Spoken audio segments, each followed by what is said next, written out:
Welcome to another episode of the Art of Feminine Negotiation, or HERsuasion as I like to call it, podcast. I'm your host, Cindy Watson, and I'm really excited to be able to introduce you to Leah Murphy today. Welcome, Leah. It's so great to have you here.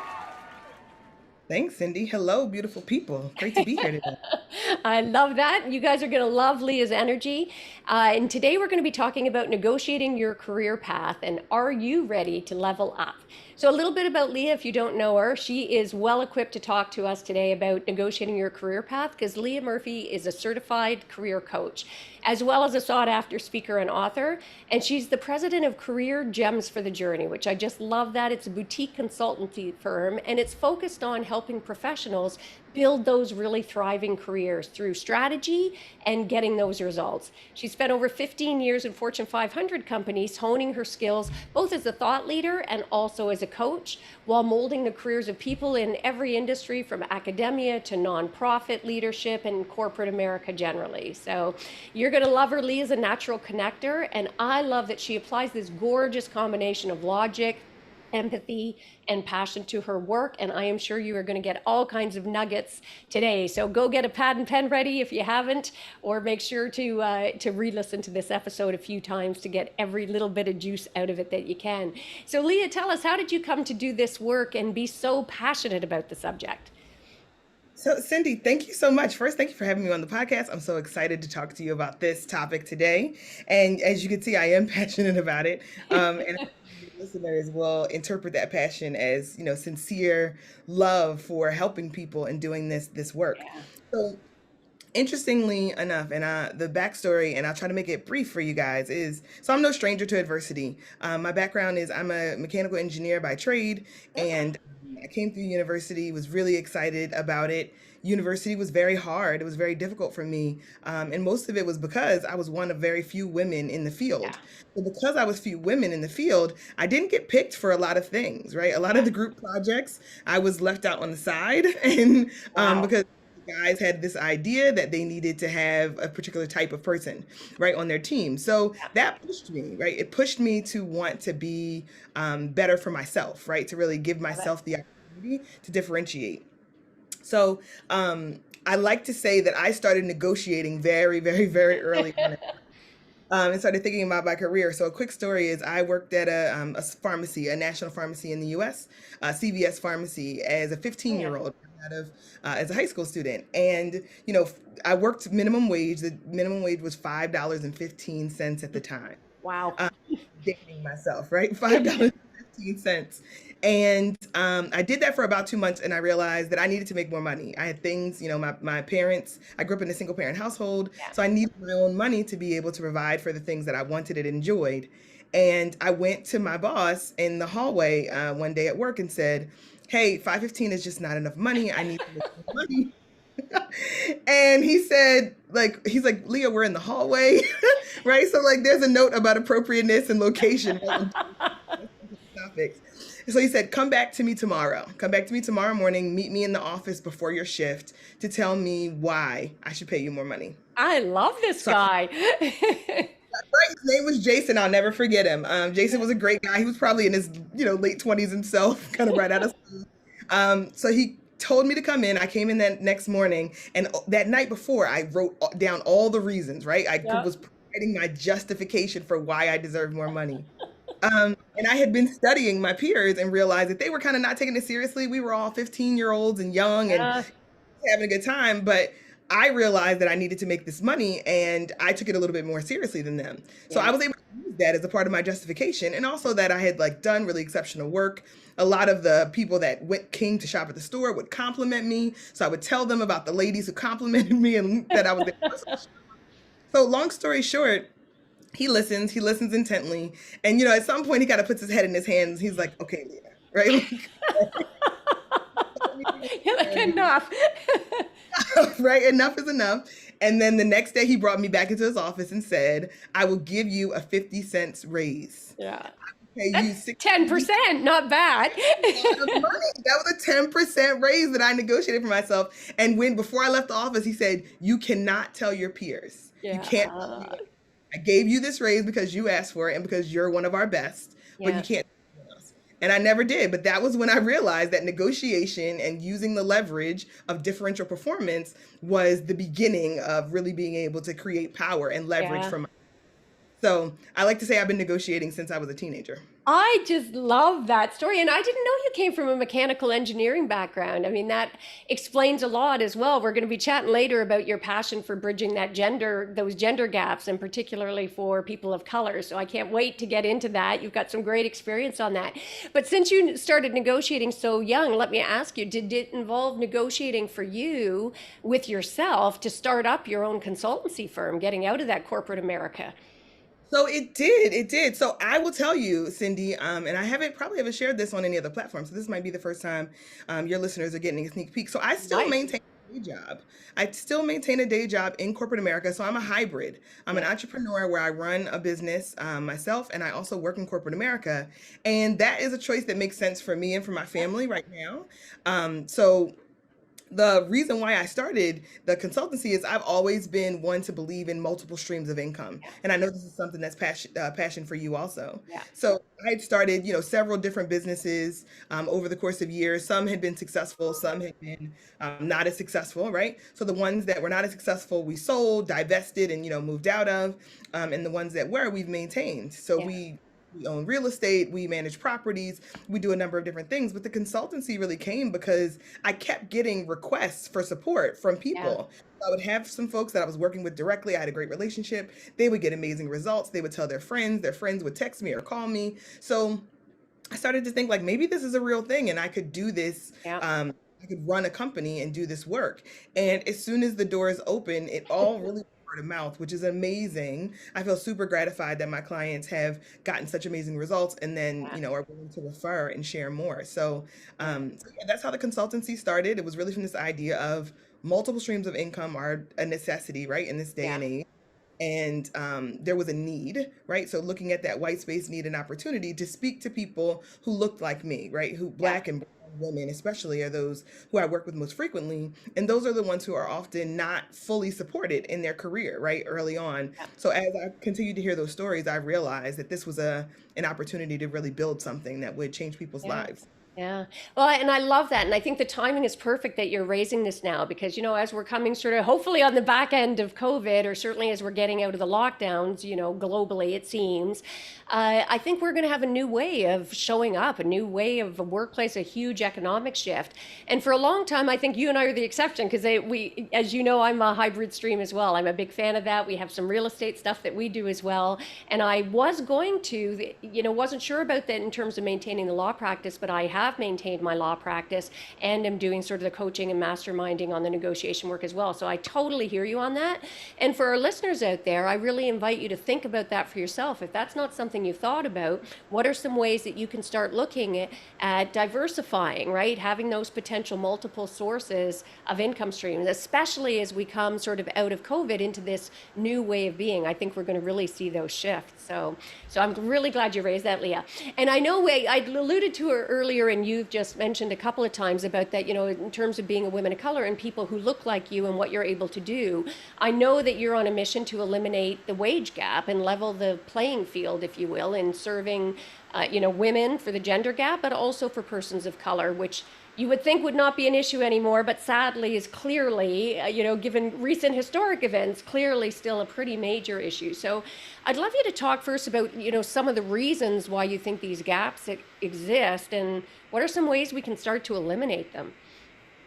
So the reasons the gaps exist are complicated, right? So very complicated, right? And they're tied to a system of discrimination, right? And bias. And it's tough to talk about, right? So I know that folks, and I want to make sure that folks feel as we're having this conversation, right? As two women who have gotten to collaborate and work together before, our intention certainly is to bring light to this so that we can really encourage folks to challenge their own thinking, right? And to evaluate how you can contribute in a way that would be significant to move our society forward, right? So that's my disclaimer. I love that. Love that. Yeah. And I think, and just sorry to cut you off, but I love that you've said that and introduced that because I think that's one of the problems is we have not been having intelligent discourse on the issue. We're seeing such polarization. So, to me, the only way we're going to be able to affect change on this is when we're able to just start having these open conversations, truly looking to understand all of the perspectives. So thanks for saying that, Leah. I love that.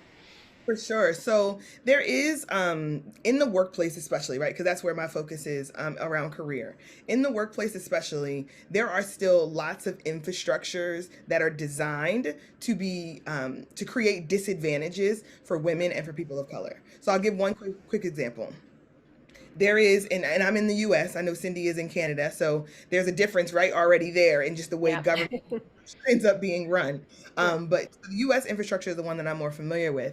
But I came out of undergraduate, and as I mentioned, I had a degree in mechanical engineering, and I talked to a few of my peers right out of undergraduate, and one of them was already making more money than me. We started the same day, Yeah. right? Immediately started the same day. He was a man, and Yeah. I made, $5,000, whatever the number was, less than him Yeah. at the time. And it was just accepted, right? It was just Yeah. accepted. It was tolerated. So my challenge always is, we know these things are happening, and we know that from an infrastructure standpoint, it takes leadership to recognize and identify that these gaps Yeah. exist and to address them. Now, when it comes to people of color, because especially Black and brown women are often the very much the minority in Yeah. workplaces, minority from a population standpoint, but not from a contribution standpoint, right? Yes. I've seen such tremendous performance, exceptional thought leaders, really talented people who are Black women but don't have appropriate Yeah. sponsorship in their organization, right? They need someone who is in the C-suite, someone who is at the vice president level, to identify that they are great, they're a wonderful asset, and that they need to be developed and brought along in Yeah. the organization.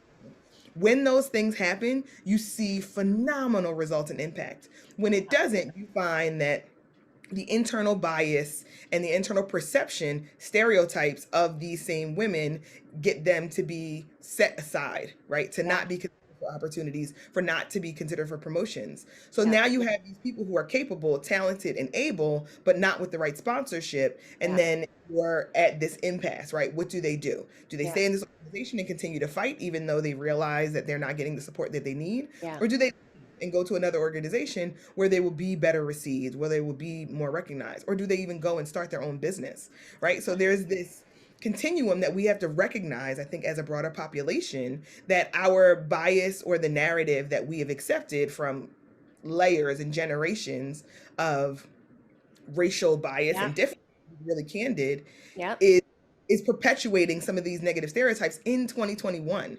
So your Yes. point earlier, Cindy, that we would think we wouldn't be talking about this now.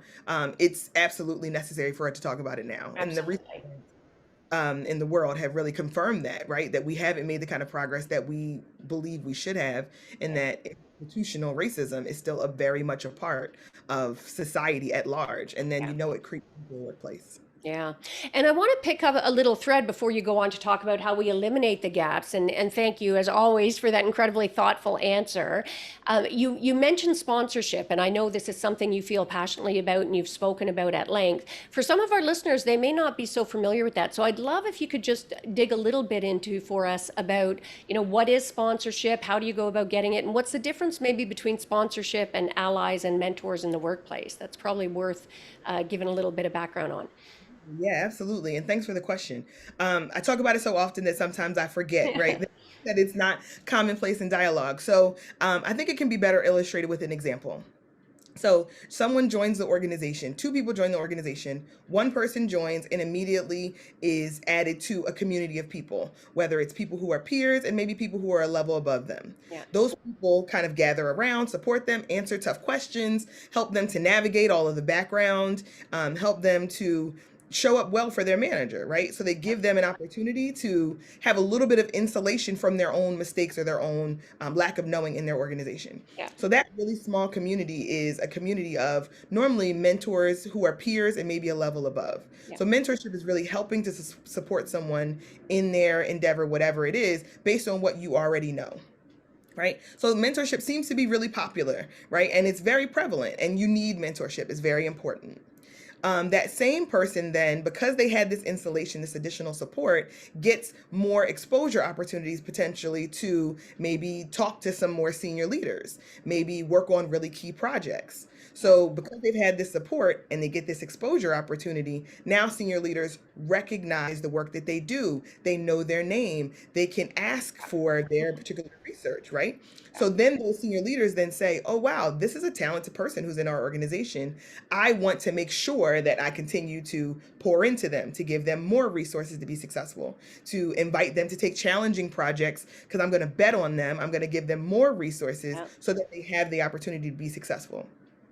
Now that person has the benefit of exposure and that person has the benefit of additional resources. So now that executive, that senior leader is sponsoring them in the organization. They're giving them access to rooms that they wouldn't have Yeah. access to normally, and they're Yeah. also acknowledging and saying their name, mentioning them for promotion, mentioning them for broader opportunities, for Yeah. special projects, for international assignments, all of the things that are the secret sauce for how Yeah. careers really skyrocket, right? And take you into the next stratosphere. That senior leader, the sponsor, is lending them social credibility in Yeah. the organization. That social credibility that comes from your vice president, your executive vice president, cannot be duplicated by anyone who's in the Yeah. mentor circle because they're lower in the organization. Yeah. So even if that other person that I didn't mention, the two people that joined the organization, even if that other person joined the organization and maybe has one mentor, that one mentor cannot take the place of someone who has the capability to sponsor them.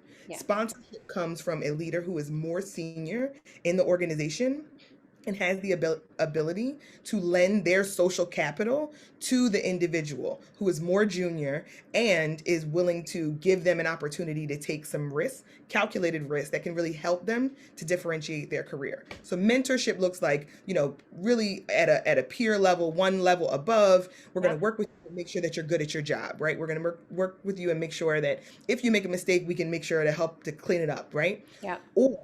But sponsorship is really, it has to be someone who's more senior, has to be someone who's more influential, has to also be someone who's willing to lend their social Yeah. capital in order to give you opportunities that you otherwise would not have been able to have. It's a real game changer and Yeah. differentiator. Yeah. Beautiful description. Love that. And if we're going to dig a layer deeper for our listeners out there and our viewers, what are some strategies you would suggest for how people can, as a practical matter, like if somebody doesn't pick you out of the crowd to be a sponsor for you and recognize that out of the gate, what are some ways that you would suggest people can maybe get a little strategic themselves about looking for that sponsor and actually approaching them? Great question. So I think in the most ideal sense, right, you would get tapped, right? You get this opportunity where someone recognizes Yeah. you.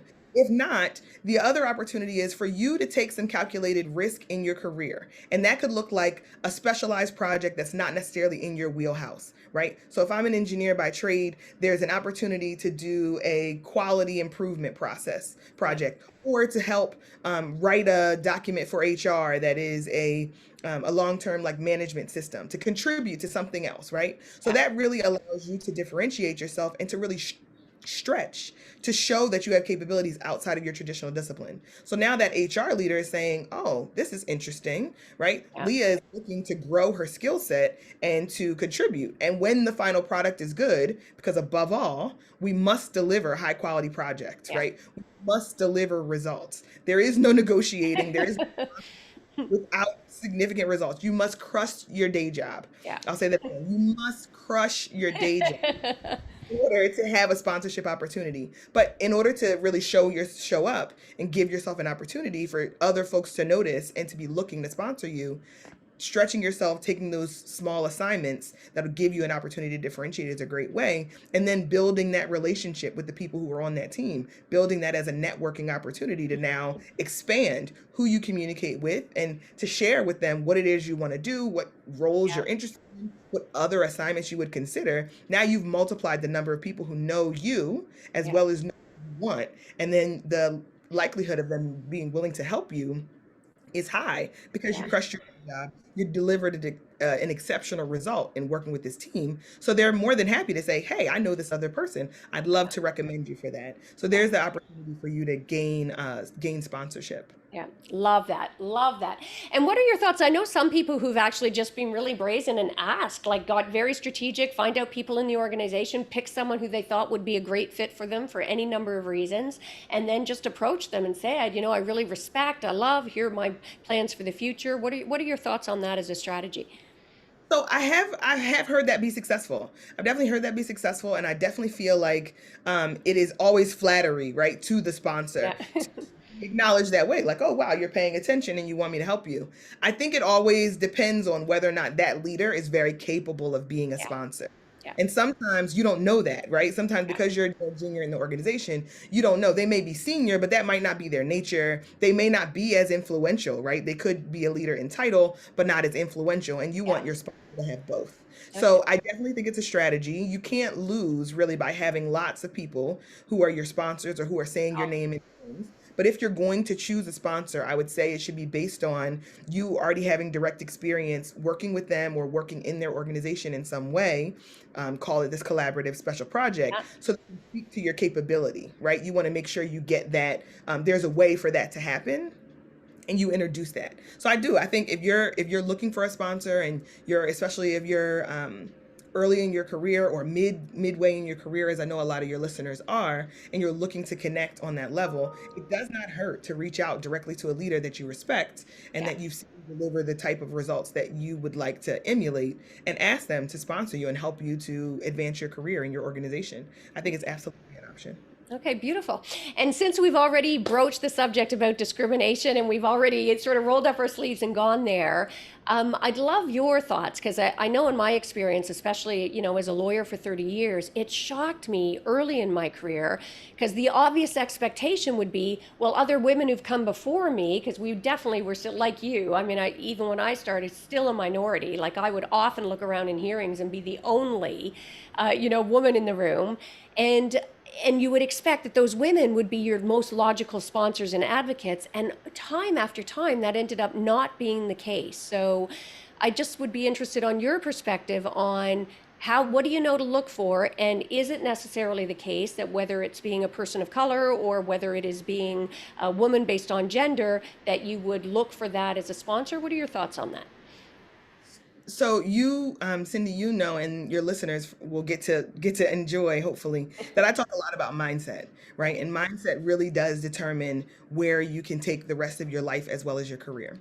So I want to say that there was a large quantity of scarcity mindset, I would say, once upon a time Yeah. in a lot of places, right? Where you would have people who got their one spot Yeah. and the organization had convinced them that no one else can, there's only space for one. And if you give up your spot, what does that mean for you? Yeah. That means you have to go into the trash pile because there's only space for one. Yeah. And that's unfortunate, right? It's really unfortunate that organizations promoted this scarcity mindset, which then forced people to feel like they had to protect Yeah. at all costs their boundary, right? I can't let anybody else in. I can't give anybody else an opportunity because then what does that mean for me?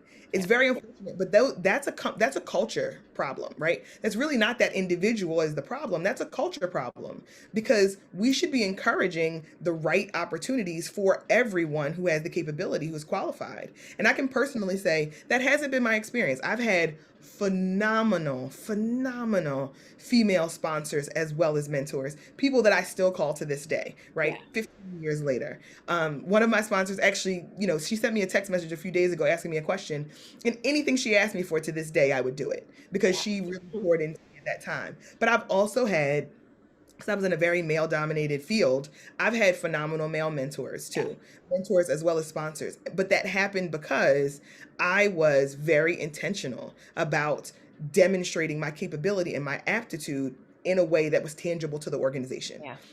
Yeah. I was able to deliver results to the organization, and that gets people's attention 100% of the time.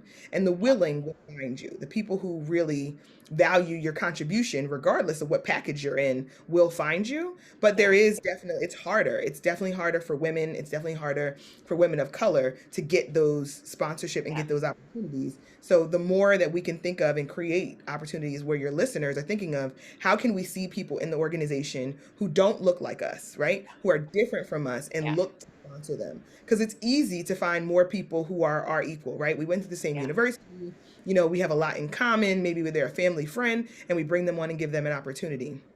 And I think that's going to happen forever. But if we pause for a minute and be intentional and say, how can I really bring up someone in the organization that otherwise may have not had the opportunity but has all of the juice, Yeah. right? All of the potential. I think we would see a transformation in the way organizations are able to hire, right, and Yeah. retain diverse Yeah. talent. So it's a Yeah. real opportunity for our leadership to Yeah. step up, think about it as, and make it Yeah. a priority. Well, and I love that answer. And that's really what I was looking for as well for those for the listeners. Just like don't have such a narrow focus yourself that you're looking necessarily for someone who, well, if I want this person to be a sponsor or for that matter as a mentor or ally, I want it to be, as a woman, I want another woman. You can get great sponsorship there, but also open up the focus so that you don't have blinders on and you're open to all of the possibilities out there. So would you agree with that as a strategy? I certainly would agree with that as a strategy. And I would also take it a step further to say, as you continue to deliver exceptional results, making note of that, right? We talk about acknowledging and recognizing our own gifts, our own talents. Yeah. I call it stating facts, right? Yeah. When you do great work, when you perform, when you do things that are differential, to talk to folks about it, talk about your Yeah. contribution, talk about your differential results so that people are aware. A lot of times we spend a lot of time and energy trying to be humble, trying to allow other people to have more shine than us. And Yeah. oftentimes those people that we're giving the shine to are getting the additional opportunities. And a lot of times as women, we will play a backseat role, or will Yeah. spread out the reward and acknowledgement across people. And I totally believe giving credit when credit's due. It's a fundamental part of my Yeah. leadership style. But I also believe when I make a contribution that is significant and I am a differential contributor and I coach my clients this way, acknowledge that humility is not for corporate America, Yeah. unfortunately. I could have been cool, I could have been great, but the Yeah. team stuck ahead. Those people who actually acknowledge themselves are the ones that are getting recognized, are getting the opportunity. So Yeah. leave humility for, I like to say, leave humility for church and for family functioning. I love it. And I'm so glad you've called that out, Leo, because and raised the fact because it does tend to be women, right? I mean, and think young boys as early as kindergarten, they get their social status by making themselves larger than life and bragging on themselves. And young girls learn really quickly that there's a social shunning that often happens with that. So we do tend to keep ourselves small and bring that humility into the workplace. And I know I love that you call it facts, and I'm just going to re-emphasize that for our listeners and viewers out there, because I know Leah and I have had this discussion before. I always call it your brag list, and Leah hates the term brag list because of the negative connotations that come with it. But so I do love it. These are just facts. This isn't you bragging on yourself. These are just facts. Your receipts for work that you've actually done. So yeah, these are facts. They're facts written on the receipt. I purchased this. I did these things. Acknowledge that for what it is, right? Acknowledge myself for what it is, because it starts with you first, and Yeah. then you recognize that and give you an opportunity. Yeah, I love it. Love it. Now, I know one of your missions for Career Gems for the Journey as well is to really inspire and build confidence for your clients so that they can build those thriving careers. So I'd love if you could share a few strategies or tips on how to boost confidence, especially those people who are shy on, stating those facts or bragging on themselves. What are some strategies you'd have for them being able to boost their confidence and showing up differently?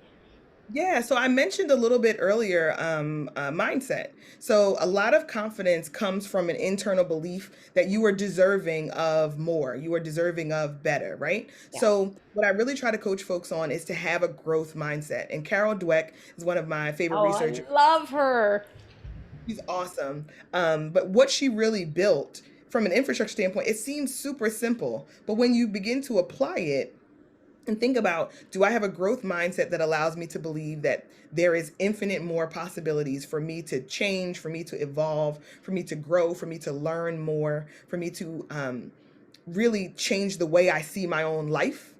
Or do I have a fixed mindset where I believe that everything is limited, resources are limited, and that there is scarcity? Yeah. So if there is scarcity, then I never believe that I should have any more because there's so limited amount for everyone else. So mindset is really a core tenet of confidence. And I think there's also this idea of competence, right? Competence builds Yeah. confidence.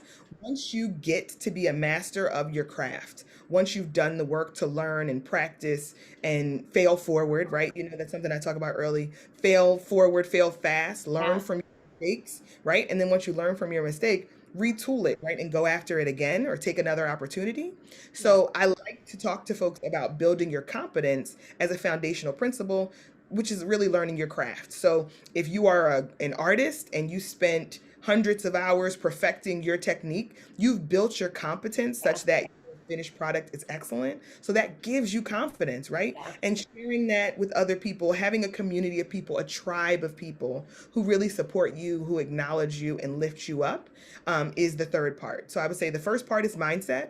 yeah.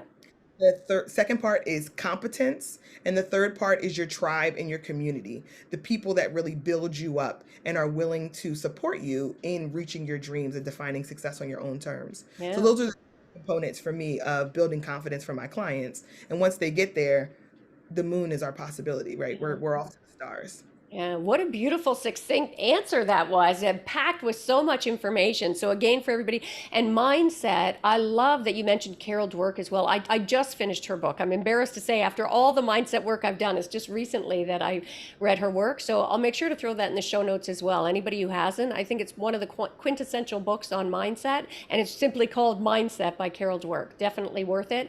And it was a shocker for me, Leah, because I would have always said, definitely growth mindset, right? And certainly, I mean, even starting in this business at this stage of my career, I mean, definitely always looking to learn and grow. And yet, that definition of fixed mindset, where if you have been told from a young age that you're really good at something, that desire to protect that and not take chances because you don't want to risk that particular reputation or sense of self, that is a powerful inhibitor. And that was such an eye opener for me. So I love that mindset piece. Think it's so important to do work. And love that you talked about, I often call that the confidence competence loop as well, and then it's like this beautiful infinity spiral, right? Because as you do something, you get confidence, which inspires you to try a little bit more, which gives you even more competence, which gives you more confidence, and it's like this infinite loop going ever up as you do that.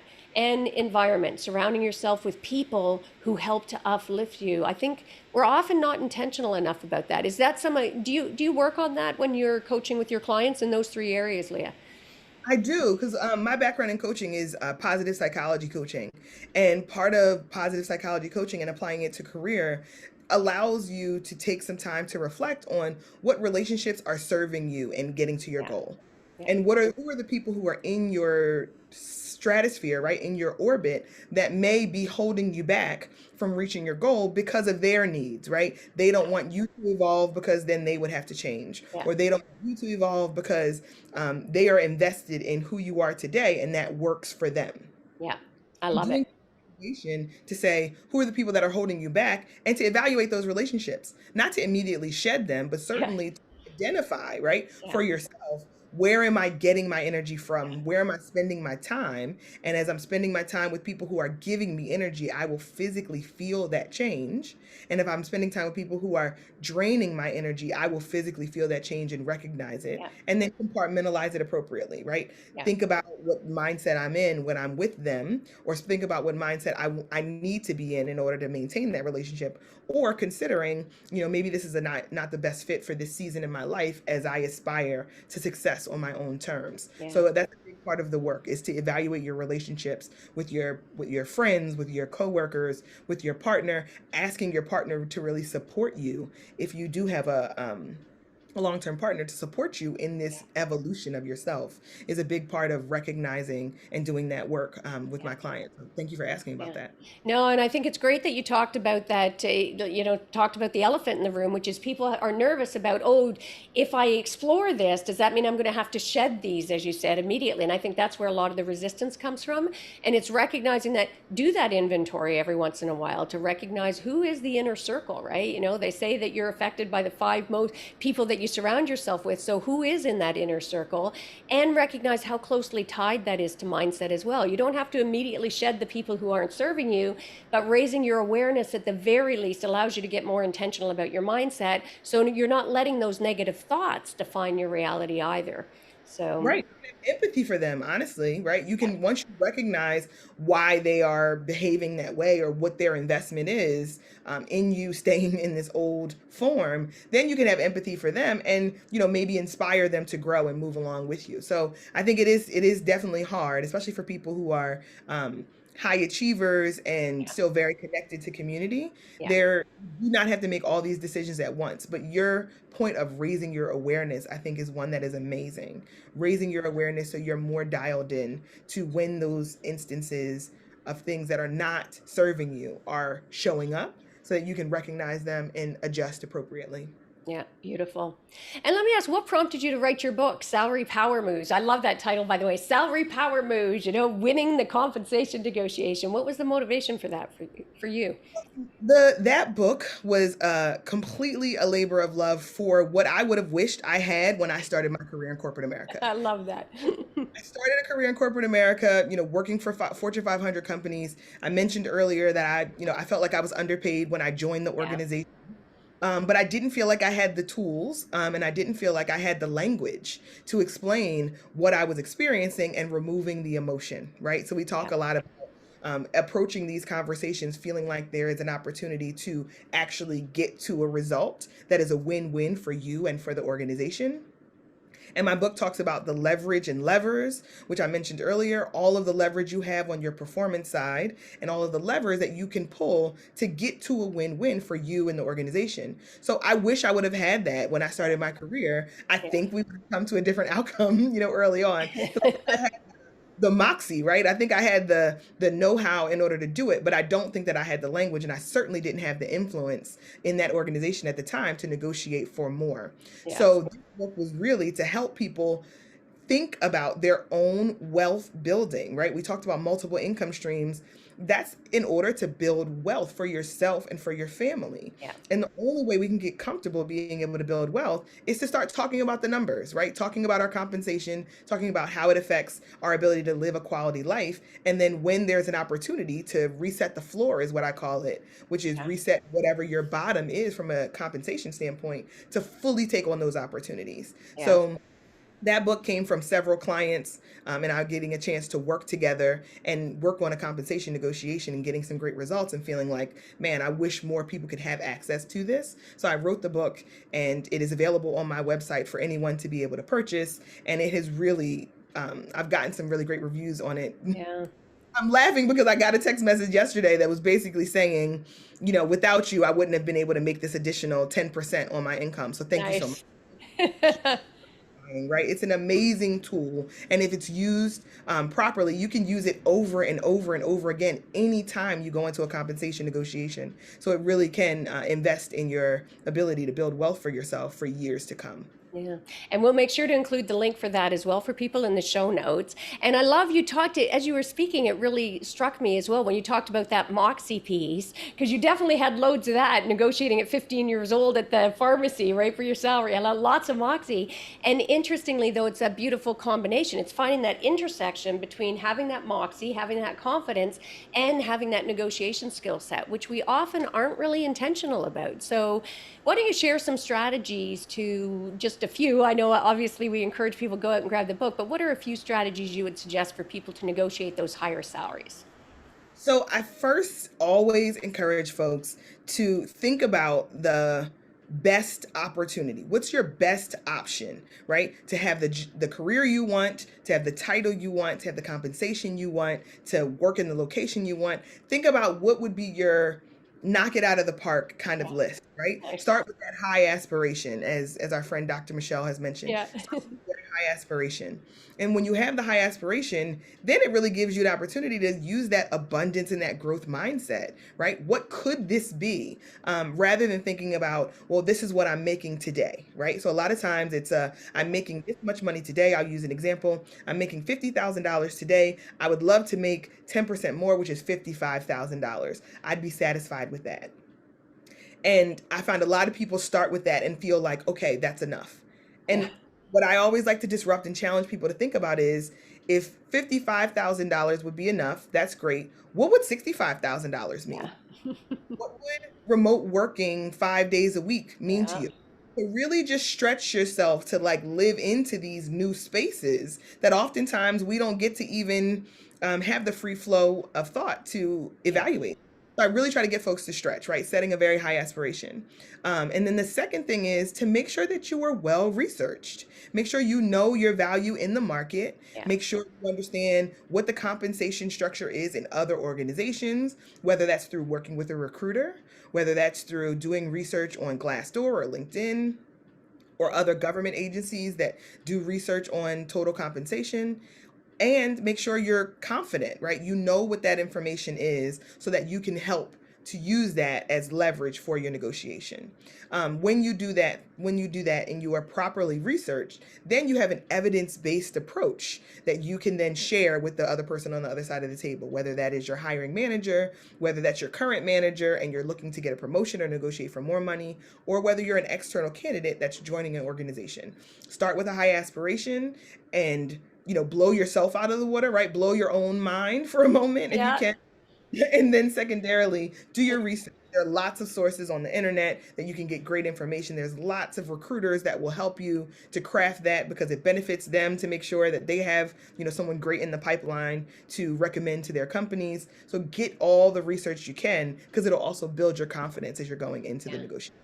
I just so love your approach, Leah. Like you have that beautiful combination as well, that really grounded, like do your prep, do your research, give exceptional service and product at work. You've got that very grounded approach and mixed with it that beautiful mindset work. And this is a great example of that. Your two main tips are, what I would call the mindset piece, stretch yourself, right? Think outside the box, set higher aspirations for yourself, and at the same time, keep that grounded approach where you've done the prep and got yourself in line.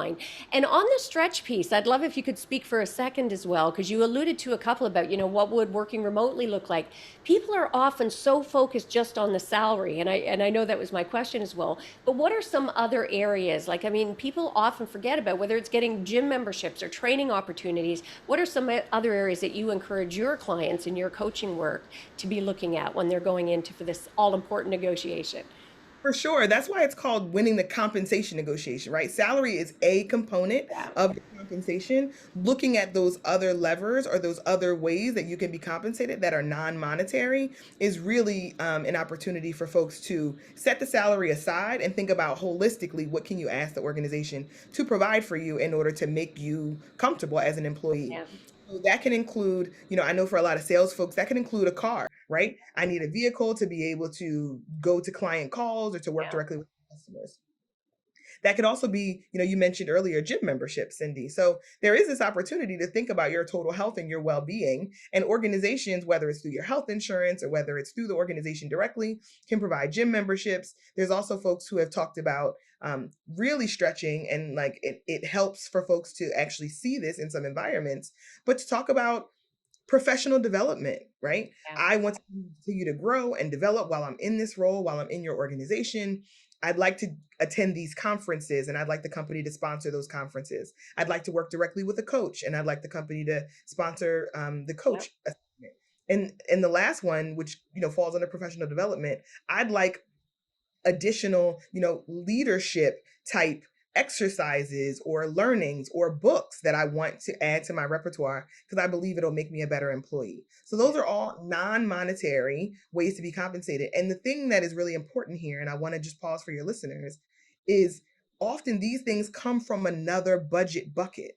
So Yeah. your salary comes from your one line item in a budget, and normally that has the most amount of restriction. That's the thing that's been very defined, and there are bands and organizations, especially large organizations, have some very defined processes in place that makes it harder to get movement there. But on these professional development, on the potential gym membership, on the flexible work arrangement to be able to work from wherever you want in the world for, for 2 or 3 days a week, those things normally come from another budget, and some of them are even non-monetary. Yeah. So if you ask for these other things, you start to see a more holistic compensation package come into view. And it also gives you an opportunity for the person you're negotiating with to get to a yes, right? You've given them more ways to compensate you. So it's easier for them to get to the yes rather than if you keep it very, very narrow on salary alone.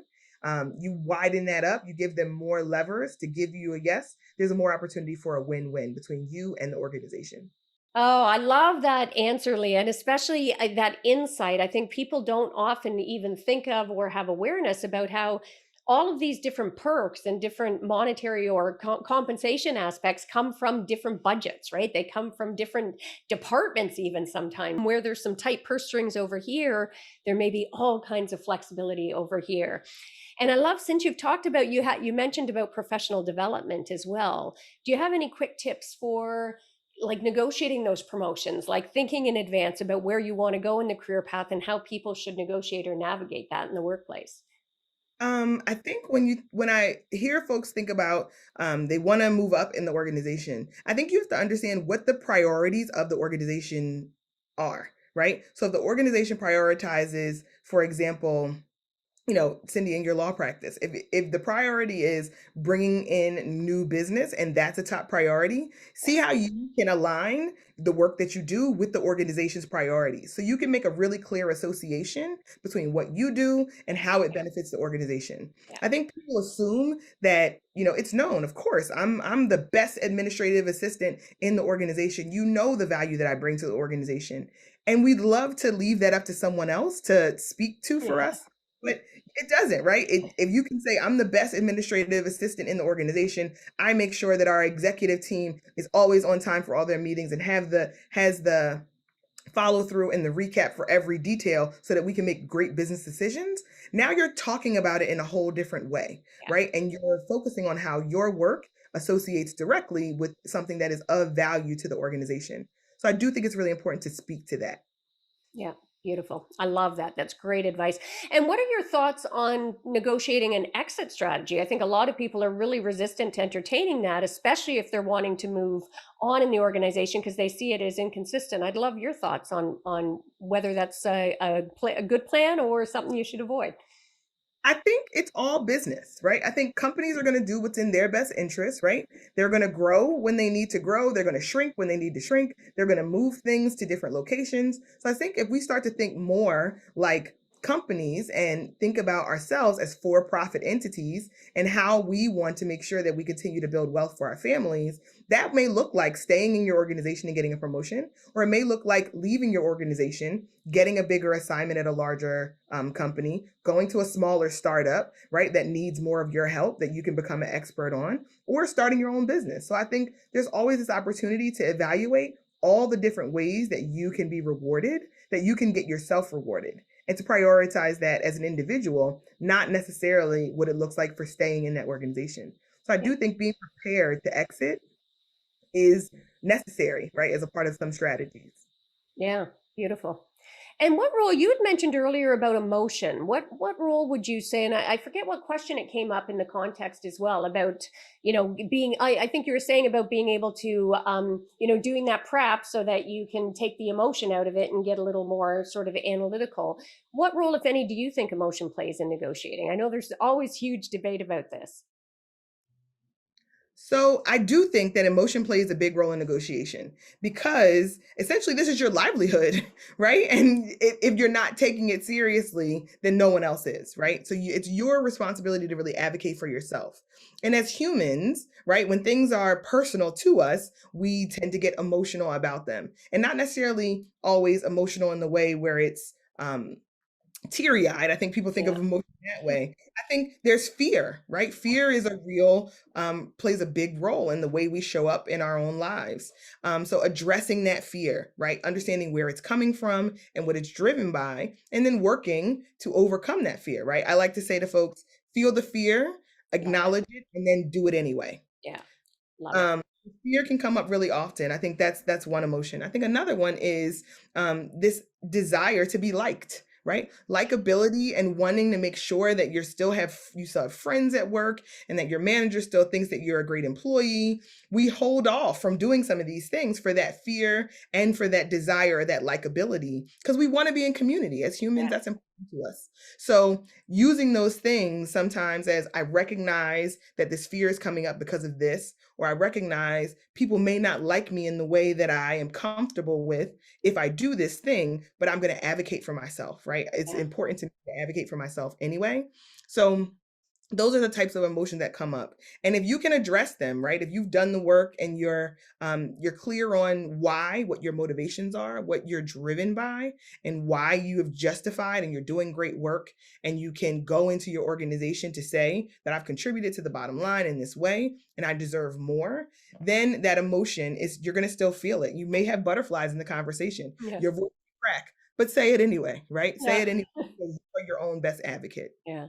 I just love how parallel and aligned our philosophies are about negotiation as well. And particularly in this context, in the salary, because one of my models, as you know, is that no fear model, which so beautifully lines up with what you just said. That's that recognize those fears, recognize how ego shows up for you, which may be wanting to be liked, right? Recognize how you end up being reactive and what your triggers are. So beautiful, beautiful advice. And also that deep why that you talked about too. I think it's so important. I often say, bring the emotion to the table. In other words, bring the emotion of your deep why, the resonance of knowing what's driving you forward on this. Why is this negotiation important to you? And yet don't be emotional, don't be reactive in it. So what are your thoughts on that? Would you agree about the importance of sort of bringing the emotional resonance to the table without being emotional? What are your thoughts on that?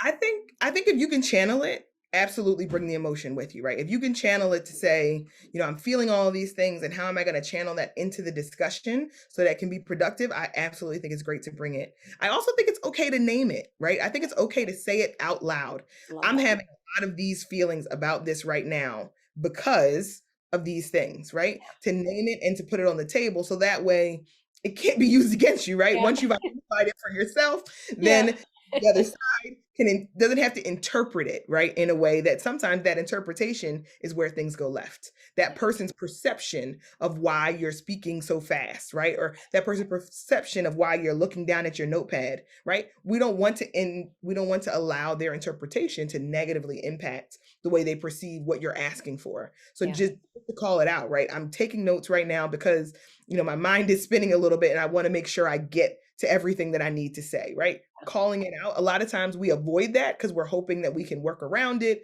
or we're hoping that they didn't notice. When you name it and put it on the table, it removes a lot of the power, right? Right. And sometimes it can bring your anxiety down so that you can show up in the conversation for yourself. I think that is such great advice, really powerful. Naming it and labeling it, not only does it achieve that, but as you were saying it, it really struck me as well. The beauty of that is it often triggers reciprocation. It takes the conversation, when you let yourself be vulnerable and real and authentic in the conversation, it's a huge invitation for the other person to engage at that level as well, which can take the dynamic to a better place where there's more human connection and compassion, right? So For love sure. that. And I think the other thing, when you said that it creates reciprocity, it also allows you to show up as your full authentic self, Yeah. right? Naming it allows you to feel like I am who I am. I am doing the best to be who I am in this moment. And that's serving me, right? It serves me to be able to just be myself. A lot of times we don't give ourselves full permission to show up and be vulnerable, as you Yeah. mentioned, in these moments. Even if it's not reciprocated, you feel better about yourself for have shown up as your full self and advocating for yourself. Yeah. So that next negotiation will be that much better. It'll be that much Yeah. easier. Oh, and I think that's so important. I'm really glad that you got that came up logically in the flow of the conversation, because that was one of the things that really motivated me to create the art of feminine negotiation. Is I think so often we stifle certain traits, believing we have to show up is a certain way of being based on the definition of success that we've been conditioned. So always trust your own negotiation style. Be your authentic self and tap into those traits and strengths that best serve you. I find, at least, and I often said this to young lawyers coming through the ranks as well, like, don't try to emulate my style. Find your own style, be your own person. It's going to serve you way better. It's like wearing a suit that doesn't fit you into an interview, right? I mean, you're just not going to be comfortable. So I think that was such great advice. And what do you see as the key reasons why negotiations fail? Oh wow. That one is loaded. I think key reasons why negotiations fail is often misinterpretation, right? In the moment, misinterpretation between both parties of what the priorities are. Um, if the if you are at the right table talking to the right other party, you can get to a place where you guys have equal understanding of why this is important. why this outcome will serve the individual, and why this outcome will benefit the organization. If we could come to more negotiations prepared for a win-win, Yeah, prepared to allow both parties to benefit in the overall outcome, I think many more negotiations would be successful. But when we come in very limited in our perspective, yeah, very narrow in what outcomes are possible, very narrow in the definition of success, it yeah, really sincerely limits us from being able to get to that win-win. yeah, And I've heard you talk about it in a number of different forums, Cindy, and it's something that I think, is worth mentioning today, is that this idea that negotiation has to be a win-lose equation, and that someone has to concede and someone yeah, has to lose essentially in order to for you to win, is why your ego perks up in those yeah, moments to say, I'm not prepared to lose, so things fall downhill from there. So yeah, coming in with a broad enough opportunity to get to a yes, coming in with the opportunity and thinking about it as a win-win, and then speaking directly to why this benefits the other side of the table, calling that out will really allow for a full, robust negotiation discussion. And yeah, one other thing that in this is not the smooth, skilled negotiator language. This is timing. yeah, A lot of times we realize and we recognize that we're looking for something, but we don't think about who's on the other side of the table yeah, and what limitations they may have. So as we consider timing as a priority, timing for when budgets are approved, timing yeah, for when new information can be received, timing for when the quarter is closing, using timing to your advantage as you're going into the negotiation is probably a really underrated leverage point that can help to send your negotiation in the right direction, or can tank your yeah. negotiation very early on when timing is not considered. Oh, so important. And it's funny because you've heard me speak in other forums about that sort of that I call it the 5W model, just really getting intentional about that who, what, where, when, and why. That timing gets forgotten. And I've also heard you speak beautifully, eloquently about the importance of the where, right? That sometimes for these discussions, getting out of that formal setting and being able to go somewhere else off site and have those conversations can totally change the dynamic. So really great advice on that. And I love that again, reinforced so much aligned with my philosophy about that coming with that collaborative mindset to the table. And tied with that, just as I can't believe how quick the timing has gone here. We're already coming up on the hour, Leah, but active listening, that ability, because you're so right. Perspective is everything. And so often our perceptions and interpretations, those misinterpretations that we apply to the other party, how important do you think it is in those discussions to have that active listening where you're reflecting back your understanding what the other person is saying? I think active listening is probably one of the most underrated skills, Yeah, soft skills for all roles, any company, any job, any organization, any career that you're looking for. If you can then not only participate actively in a conversation by sharing and being authentic, right? Bringing your own vulnerability, but then be very receptive to the other person giving you yeah, that same amount of clarity, transparency, and vulnerability. Not only mirroring it back to them and saying, here's what I heard, and really playing that active listening role, but also to really take time to digest, right? Take yeah, time to say, not waiting to respond, yeah, more waiting to, fully digest and process, right? I think we're in such a rush as a culture. We're in such a time microwave meals, and I'm completely guilty of it, yeah, right? As a mom of three, right, and yeah, running my own business, I need things to be quick also.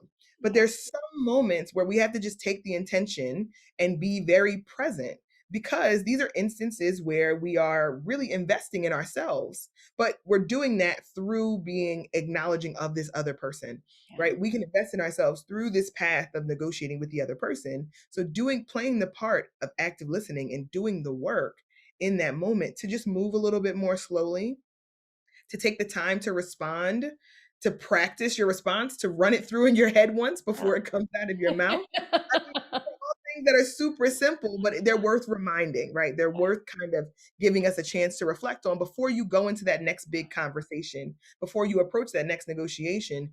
Take the time to practice that active listening and to mirror back what that person is saying. And then and then use the kind of language where it's, here is what I am hearing from you. Yeah. Here is where I believe we have common ground, right? So really, to your point, that collaborative mindset in the Yeah. discussion can make all the difference in the world. Yeah.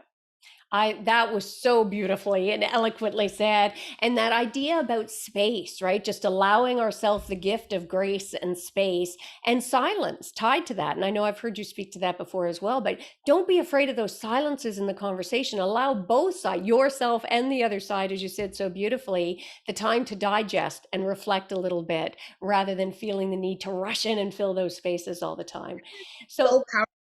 Silence is so it's a very underrated, and I know I wanted to pause here just for a second because I think we have, in our desire to be liked, right? In our desire to make other people feel comfortable, we want to fill that space. But sometimes that space, that silence is just a moment to reflect, a yeah, moment to gather your thoughts, and it also is a moment to make sure that you've given them the opportunity to fully hear what you yeah, shared yeah, and to give them a chance to respond. So filling space in negotiations is not a necessity, yeah. right? Take the time, let that silence work for you.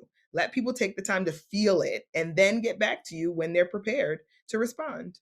Yeah, gorgeous. Love it, love it. And I like I say, I can't believe we're at the hour already. I typically end by asking, what is one of the greatest mindset shifts that you've ever had in your life? And it doesn't have to be related to this, to a career, to your current journey. It could be anything. What would you say that is for you, Leah? I would say the greatest mindset shift is that my productivity is tied to my value as a person. Mm, I was able to really decouple this idea of the more I produce, the more I create, the more that means for who I am as a person, yeah, then I was able to really unlock my full potential because that desire to be productive forced me to not rest. That desire to be productive forced me to burn myself out. yes, So once I was able to fully open my eyes and to realize that through deep work, right, and doing a lot of work on self-realization, and I could decouple the two, then it unlocked the potential for me to be a better leader, for me to be a better mother, for me to be a yeah, better partner, for me to be a better friend, a better business owner. This idea that I am valuable enough as is in my current state yeah. is something that really unlocked a tremendous breakthrough in my own personal life. Wow. Wow. So profound and gorgeous. And for our listeners out there, I just want to tell you as well, you would think for Leah's answers have been so thoughtful and so eloquent and succinct at the same time, delivering such value. You would think there'd been a rehearsal of this, but I can tell you there has not. This is how Leah shows up. So definitely if you're interested in getting some career coaching, be sure to check out Leah as well. And you can learn more about Leah on Instagram or Facebook, I think, at Career Gems for the Journey is her handle there. And Leah is also the co-host of her own podcast, Career Gems for the Journey podcast. And she brings those authentic stories, right, of career wins and lessons, those gems that the listeners can apply to their own careers from her years of coaching experience. So be sure to check that out as well. And Leah, anywhere else that I know you've got a lot of resources, free resources even, and other resources that are available for people. Where would you want them to go to be able to get that? Absolutely. So we spend a lot of time on LinkedIn, and LinkedIn has a bounty and a plethora of resources. We spend a lot of time there making sure that we invest, or you can find us on our website at gemsforthejourney.org. I'll make sure that Cindy has the opportunity to include that in the show notes. But this has been an awesome conversation, Cindy. Oh, Thank you. And I hope that your listeners really do get the opportunity to continue to listen to you and all the work that you're doing, and your organization, I think, really does is on the cutting edge, right, of where we need to be thinking about our behaviors in negotiation and HERsuasion as we go forward. So really glad to have this conversation with someone who is so anchored in doing great work in negotiation spaces. oh, thank you, Leah. And again, it has been a pleasure having you here. We're going to have you here to do a level 2 conversation. I love everything about your approach and the passion that you bring and the results that you get for your clients. So again, for our listeners out there, I am sure you have got loads of value from this episode. Make sure to give a 5-star rating to Leah on this particular episode as well. And if you haven't subscribed to the podcast, make sure to do that as well. And share this episode with anyone that you think could get value from this message. And let's face it, who couldn't? I mean, this is talking about sort of negotiating your career path and up leveling, and however that looks for you, you're going to get some fabulous gems out of this. And also make sure to join our Women on Purpose community at facebook.com/groups, Women on Purpose Community. And that's a wrap for this episode. So until next time, go forth and negotiate your best life on your terms so that you can start getting more of what you want and deserve and stop missing out from the boardroom to the bedroom.